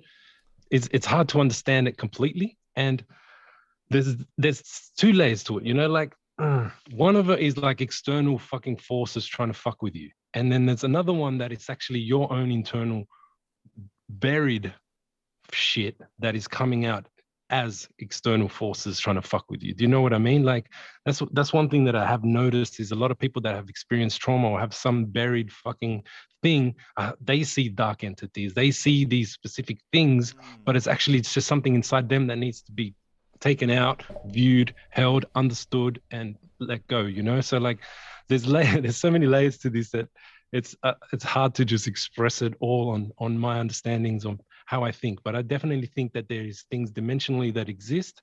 I think that where we can communicate and tune into these things through frequency, but it takes a lot of fucking work and takes a lot of time. And sure, there's people that go into the depths of like fucking, you know, doing like Ouija boards and all these crazy shits, but like there's so much fucking energies out there. You got to be real careful what the fuck you kind of call in. Like there's all beautiful, blissful shit, and there's some dark, murky fucking shit. And once you've been exposed, I feel like I've lived through something that I would explain as hell. And once this is a thing that I thought to myself, hell isn't a place you go, it's a place that lives inside of you. Once you have that door open, you're more susceptible and more fearful of these external forces. They can never fuck with you, but if you believe they can, they will. So in the end, it's always your motherfucking power and mind. But it can, if you got that feeling, that fucking shit inside you, that'll fuck with you too. You know what I mean? So there's layers to this, man. There's layers. We could do a whole other podcast on them. There's no greater energy than yourself. That's what I got to remember, you know. 100%, man. You know, like when we do feel like there's something in the house, you know, or like, you know, I got to remember, you know, there's no greater energy than yourself, and you always have the power to kind of take that back. But it's hard to talk about it without sounding crazy. I know you're a lot more versed in it than I am, but it's hard to really get a grasp on it. I feel like no human on earth really understands it to the point where they're 100% correct, but you know, there's a lot to it. It's impossible to explain. We're not meant to explain it, you know. You're like your mind can't comprehend it to its completion, like, but you can reach a state within your being that you know. There's a knowing within your being that you can connect to that understands it, but you will never be able to understand it with this, if you know what I mean. Like this will understand it. It's like, oh, that's how this shit, everything works. Oh, fuck, sick. But you try to, and you're like, oh yeah, but it's kind of like, nah, yeah, you get stuck. You can't explain what you feel, you know. Your soul knows all about it, but in this form, through these eyes, you know, through this just, head, it's always, you know, like toned down. You got to wait till death or something, or even bloody, you know, the way people talk about DMT, like there's you gotta, you know. If you guys want to dive in the rabbit hole, have you ever read the Kabbalion? No, never heard All of right, it. read the Kabbalion, and then we can have another conversation, because that's going to make your that's going to break your brain open, in a sense of like how this existence works. Imagine that right now we are just part of a greater mind, like that's thinking. Hive like, you know how we type. dream? We dream. Imagine a mind is dreaming this fucking reality, like. I feel that. I feel that. It's like it's like it just gives you another seed for you to, you know, think about. And obviously don't take anything as 100%, because it's never 100%, but it's an awesome philosophy, it's an awesome teaching. And I think that, like, it definitely, in one of the, you know, in the process of learning or trying to understand this fucking world, I thought that was an interesting piece of work. The Kabbalion. Kabbalion is Kabbalion. called. Kabbalion. I like what you just said, man. I'll definitely look into that. Yeah, and it talks about the laws of this existence. You know, what is it? Can I read this on the internet, or is this like a book? Or it's like there's a fucking audiobook on YouTube. Like, if you just want to audiobook it. But I think the YouTube one is a bit like there's some dodgy cunt talking, but it gives you the info.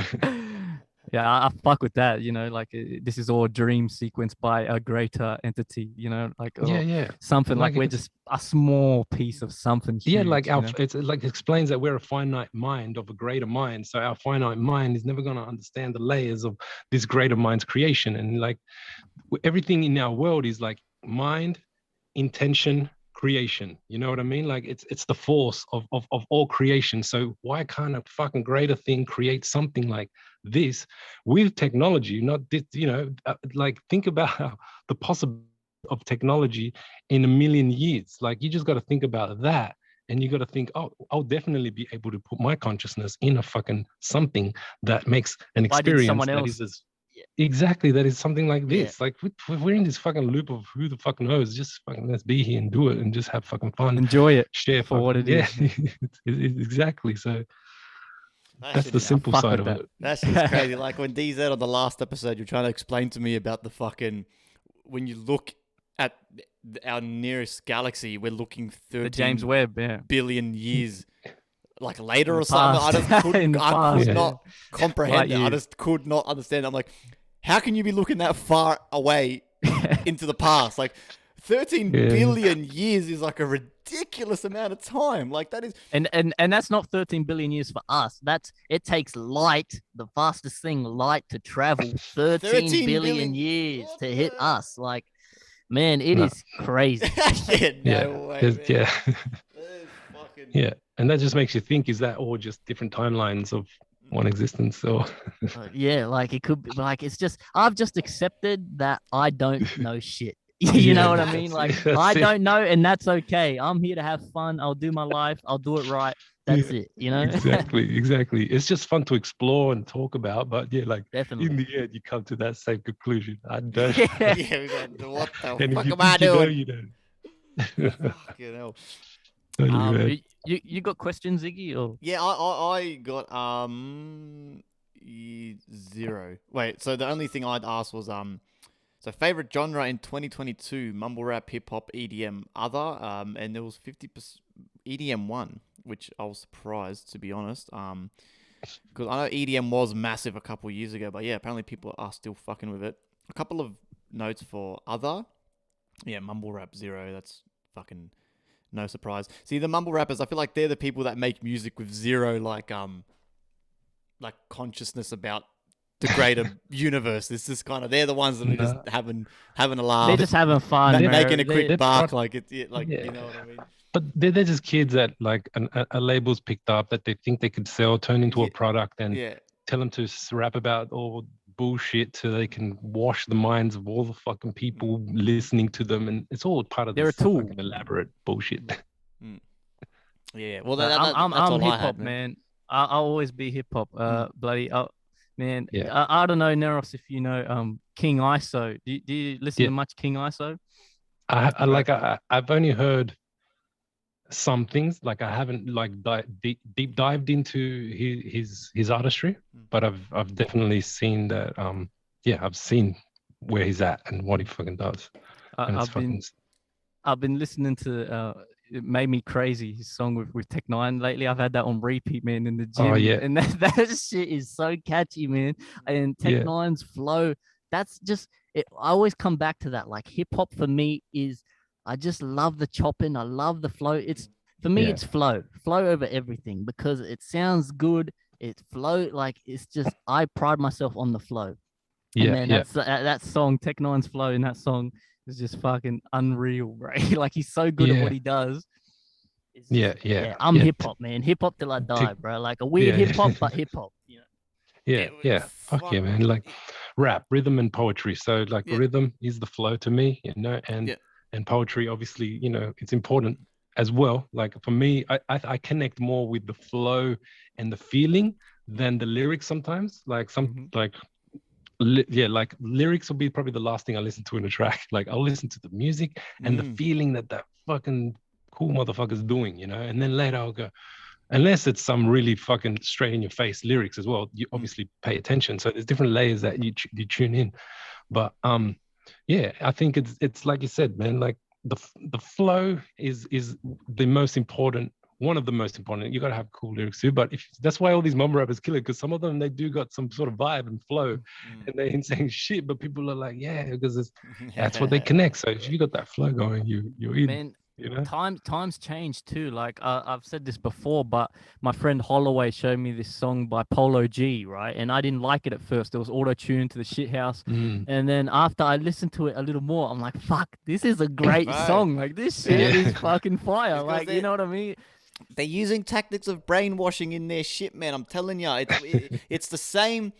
You can't understand a word they're saying, but you can only understand one line, and they repeat it. Right? It's catchy. And they repeat it. That's catchy. And they repeat it. And after 2 minutes, in your head, you're going, oh, yeah, fucking, I just drank 2 bottles of Xannies, yeah. And you go, wait, the fuck? What the hell am I singing? I'm like, holy fuck, that's the only thing I can understand this cunt saying. And then it's done smart, but it's just they don't do it anymore with their full heart, their full soul, and their full. They're like I said, now it's all about the money and your 10-second reels, trying to get listeners as quick as you can and shit like that. See, whereas like music back in the 90s and shit would have been a crazy time to be alive, because like I said, I've seen this shit with my eyes, bro. I studied music for fucking 2.5 years at fucking UWS, bro. And my engineer, my mixing and mastering teacher, was showing us how they used to record tracks back in the day.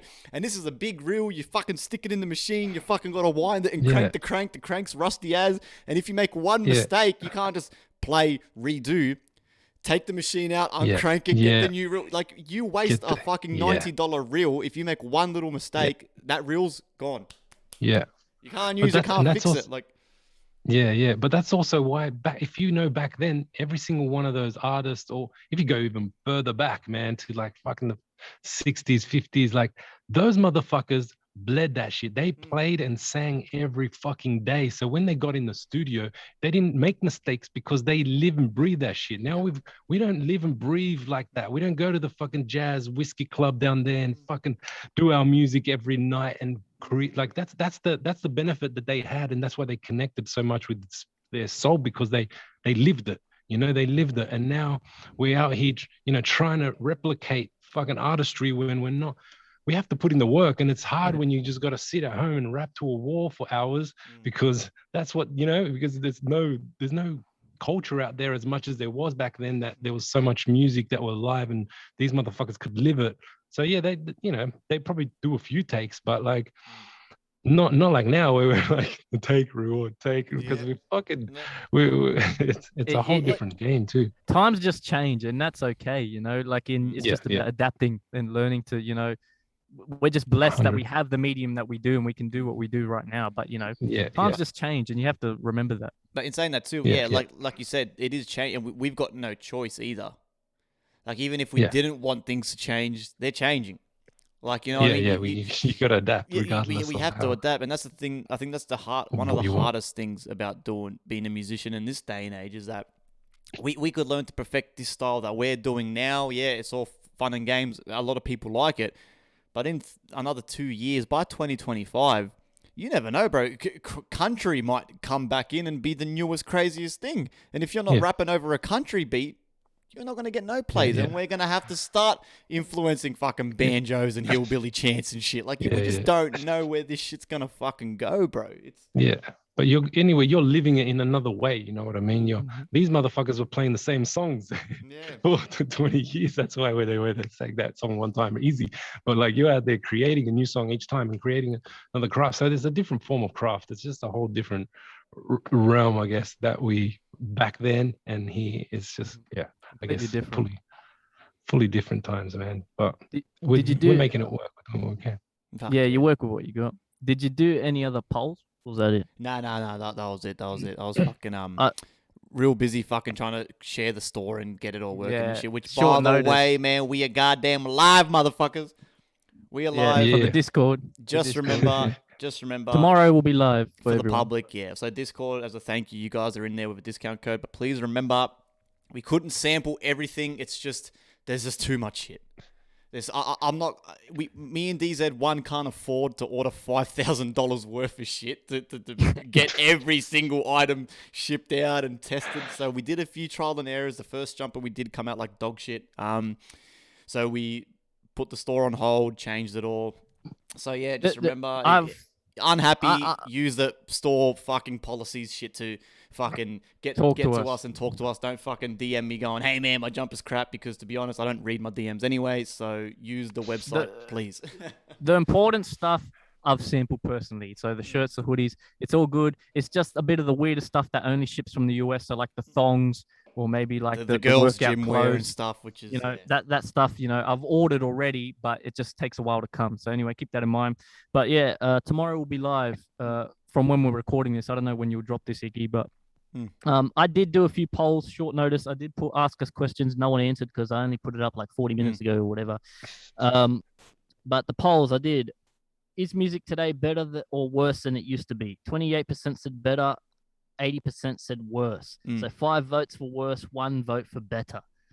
Worse. So it's subjective, man. Like it depends what you're tuning into, right?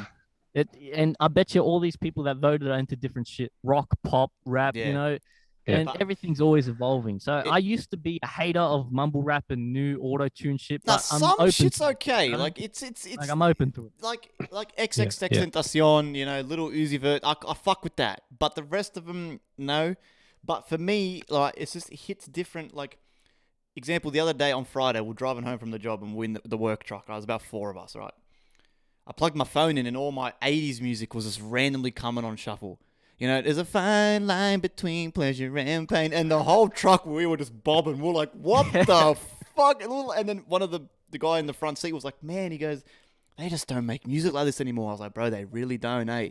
And back then was instruments, people in the studio, like NEROS was saying at the start. That's a human connection, multiple brains coming together to pursue an idea. And make an idea come to life. Whereas nowadays, it's like you said, we're staring at blank walls, just recording on repeat, going, yeah, hey, sucking my dick, hey, burger. It's like brainless shit, bro. But back then, it was a whole team of people sitting together going, all right, we need lyrics, we need a guitar riff, we need drums, and they fuck around. It'd take a lot longer, but there's way more of a creative process and team approach hitting into one song, bro. Imagine having 10 of your mates sitting in a room for 4 hours trying to make one song.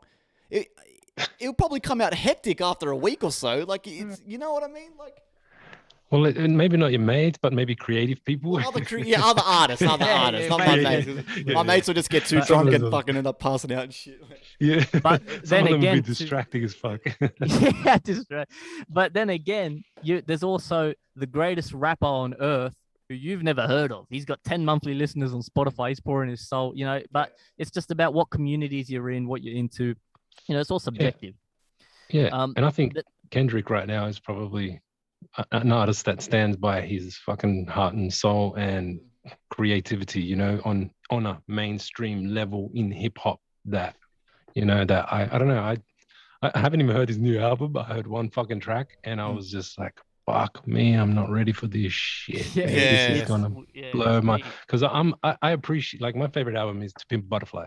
That's not his most successful album because it's so fucking musical, it's so fucking real. And it took me like 3, 4, 5 listens before it clicked.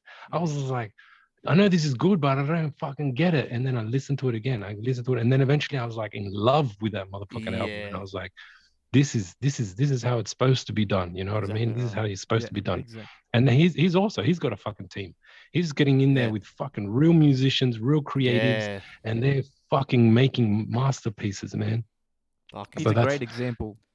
Yeah, exactly. And that's why I want to get you guys up here once I get my fucking shit back up, because we can actually sit down for a weekend and just do some fun shit. And it's funny you say that too, because Mo B is the same. Mo B always wants to record stuff live in person together, with all of us in the room. It's a different vibe. Because like I said, even example, you do a weekend thing, even if the Friday night you don't do anything, but you're just hanging out, having a drink, having a doob, talking, discussing, and just getting that that real human connection.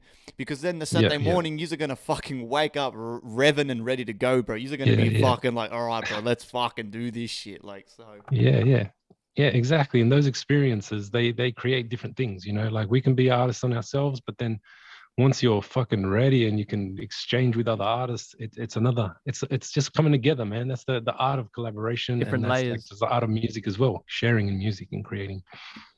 100%. Well, I got 2 more. Do you own any merch from any artist band on brand, since we just opened?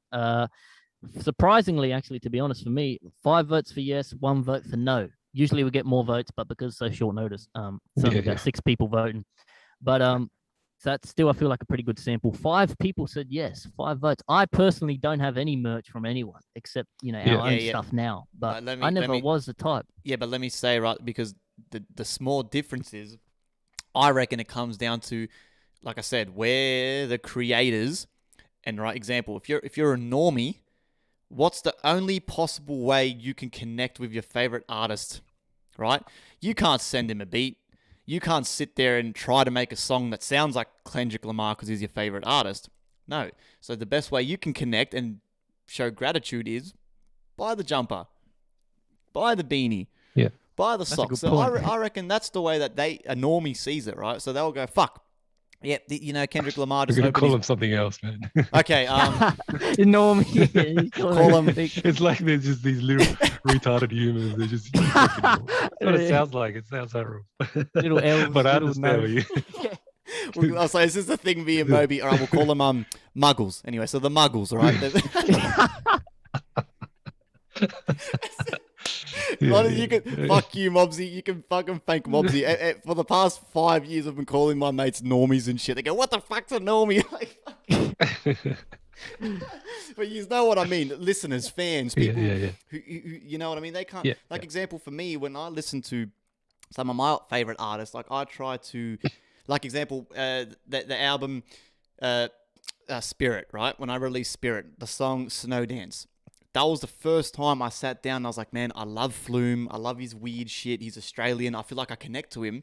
How do I, and I tried to replicate Flume. And that's why that song come out like that. It was weird. It was slow. And I was trying to copy Flume's style, but with my own sprinkle of Friendly Fire. So I feel like for a fan and a listener, they can't do that.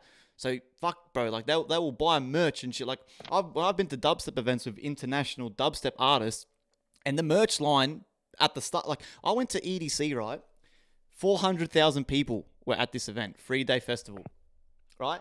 Every single night, within the first 2 hours, the merch tent is sold out. And I'm talking, bro, this line is fucking, cunts are missing half the night waiting in the line to get their favorite artist jumper. But I walked in and I was like, I don't want a jumper. I want to go listen to the cunt. So I feel like there's 2 different audiences and how they sort of look at the merch side of things, you know what I mean? Yeah. I think it's definitely a thing, Definitely, I feel like that's their way of supporting deeper, when they really fuck with you and they really love you, man. They're just like, oh, where's your merch? That's when fans just want to give you that extra appreciation of what you do. that's when they seek out for the merch. And in my experience, it's been easier to sell merch on the road, like when I do shows. It's way easier. Yeah, I see that. And then online, I haven't really pushed online that much because I don't know, I feel fucking weird, you know, like buy my shit. And it's just it is but weird. it's part of it, you know, and I guess you just got to somehow mix it into the part of your walking and have it there for the people that go, oh, I want appreciating more. You know what I mean? I want to get that little bit more. But I definitely noticed that on the road is where I even acquired band shirts. Like when I toured with Onyx, I got an Onyx shirt. Toured with Tech, I got a Tech shirt. And Horatron, when I did a show, he gave me a shirt. So like when you're out there as well, you might acquire some shirts, but I don't think I've ever went to go and freaking buy a shirt because it's not, like you said, I'm not thinking like that. I just, how do I appreciate this guy? I'm going to remix his track. Yes, exactly right. Remix his fucking beat, you know, like totally. That's what I love about what we're doing is like I always took the approach that our logos and stuff isn't like DZ. I'm a fan. It says DZ's new song on the shirt. You know what I mean? It looks like streetwear. This just looks like a brand people wear. And that's why I always liked it. And I wanted so hard to try, you know, push it as a store, its own thing, you know. So that's what we're trying to do. Yeah. But last one, do you like music that sounds unique, different, or is similar to what you already like? 5 votes for unique, different, and 1 vote for sounds similar to what I already like. I'm always looking for new, unique shit. That's personal, but you know. Yeah, but that sounds like, I don't know, are those people telling the truth? No offense. Yeah, I agree. Nobody's down with the new, cool, unique. They say they want it, but then you give it to them and they're like, oh, that's weird. Or you know what I mean? Like that's the majority of people that like you come across. It's just kind of like, oh, that's different to my ears. Ears got to be educated like everything else. And if something is outside of the box, a lot of people don't know how to receive it. You know, they just don't get it. They don't hear it. Fuck, that's facts. That's facts, man. That's he's right, because I mean I personally look for shit that sounds cool and unique, but also I'm looking for shit that I enjoy. So it's kind of a small blend. Yeah, you got to find that balance where you're doing something that people can connect to because they recognize some part of the formula, but it's unique by the way that you're creating it or delivering it. You know, like you got to find that balance where it's like, people can straight away connect and go, oh, this is different. And you're like, it is, but I've made it so you guys also can. Well, it's a funny thought, right? Because if you actually think about music to people who don't make it, it seems really complex. But at the end of the day, it kind of isn't, because right, with music theory, it's like colors. You can't make a brand new chord. You can't invent a new scale. I can't sit on the piano and play random notes and go, oh my God, I just invented a new scale. I'm going to call it the Friendly Fire fucking Lydian scale. No, it's all been done, recorded and documented. So technically music is the same 30 chords over and over and over and over and over. So it's up to the artist to try do shit different with what we've already got. It's the same with colors. You can't make up a new color.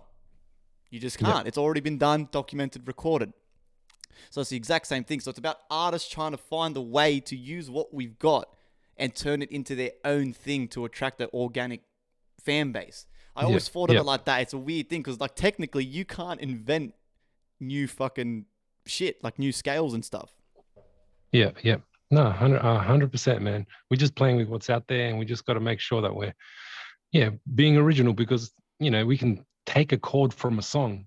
That's nothing. That's not copying, you know, that's like a chord progression. There's like 100 songs with that same chord progression, but it's like, what are you going to do with that chord progression? You know, what little tweaks are you going to add? How are you going to fucking make that unique and bring a fucking your flavor to the shit, you know?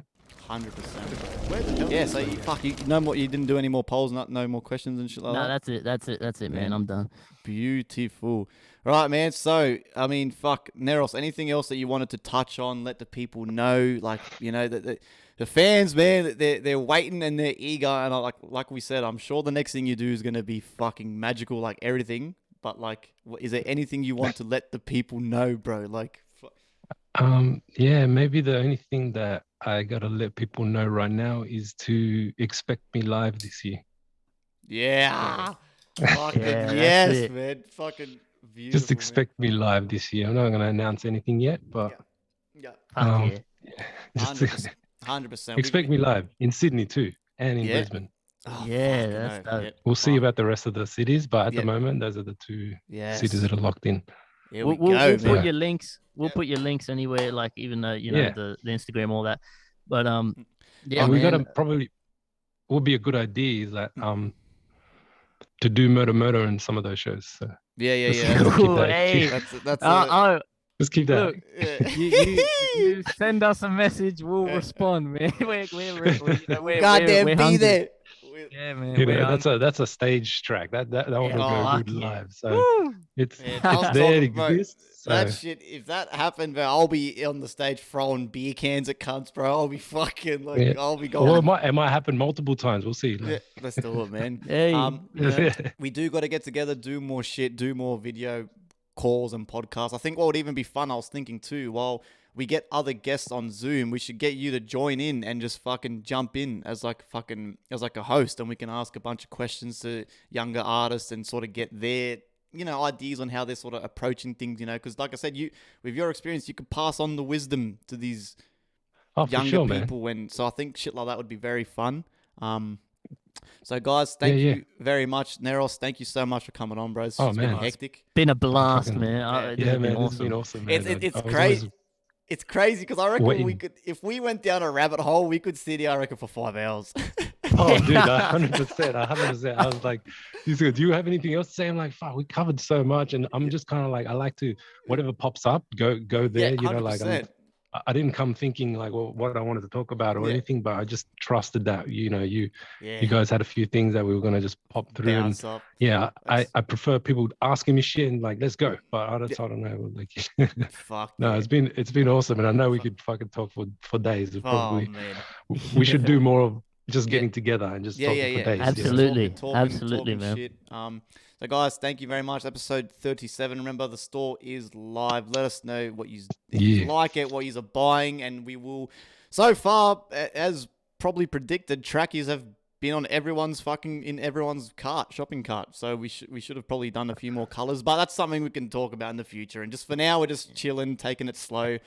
It's a learning process, yeah, all right? We're choosing to bring you guys along. So, you know, we could have easily sat on this for 5 months and, you know, tested everything, but we know our fans are very connected. So, you know, we decided, you know, we got a lot of channels and everything. We're confident in what we got. So, you know, just let us know, talk to us, join the Discord, all that shit. Yeah, man. Yeah. Let us know. Beautiful. All right. Thank you very much, guys. Beautiful. Sick. Awesome. Thank you guys, man. Cut that shit So much there. love. Thanks for coming, man. That was fun, boys. Yeah. That was hectic. Beautiful. Man. That was hectic. Yeah, man. That was so good.